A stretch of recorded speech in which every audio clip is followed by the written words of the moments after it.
All right, let's switching gears here. Shares of World Wrestling Entertainment are on the move this morning following news that co-CEO Stephanie McMahon is resigning from her role. This comes as her father, Vince McMahon, returns to the company as executive chairman of the board.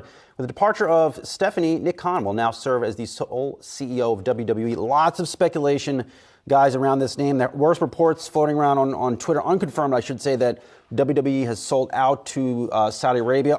Unconfirmed. Well, it looks like sometimes they were in some cases they were refuted. Maybe one of the tweets was deleted. Yes, so I reached out. Be very careful about that. Yes, I reached out to WWE for comment on this. They have not returned my request for comment. But again, the future of this company very much hangs in the balance, and is really very much back in control of the man you see on that screen right there, Vince McMahon, and the two handpicked former executives he now plants on the board. Yeah, this was trending and it continues to trend on social media, specifically on Twitter this morning, and it really kind of highlights how quickly some of the sentiment from the actual viewers, the fan base of WWE, and for some of the performers involved within WWE, how that can may quickly shift if this turns out to be true, and where might some of the new wrestling federations that have come about, where might they get some new fandom that may come about as a result of this, depending upon if it's true. I do find it unfortunate that Stephanie resigned. Now, she did take a leave prior to her coming back. This was an 8-month position that she had. She loves this brand. I've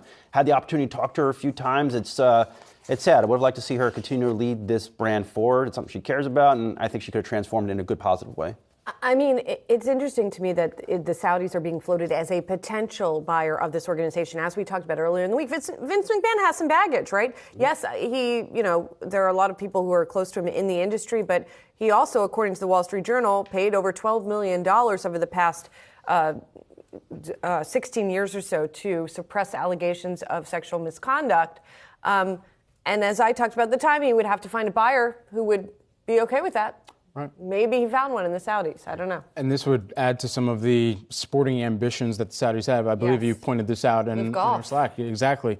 And so with that, just another instance where they're looking to get into sports, and some could call that and have called that sport washing, and trying to just get into kind of the fandom in order to kind of paint a different picture for the country and for its sovereign wealth fund as well.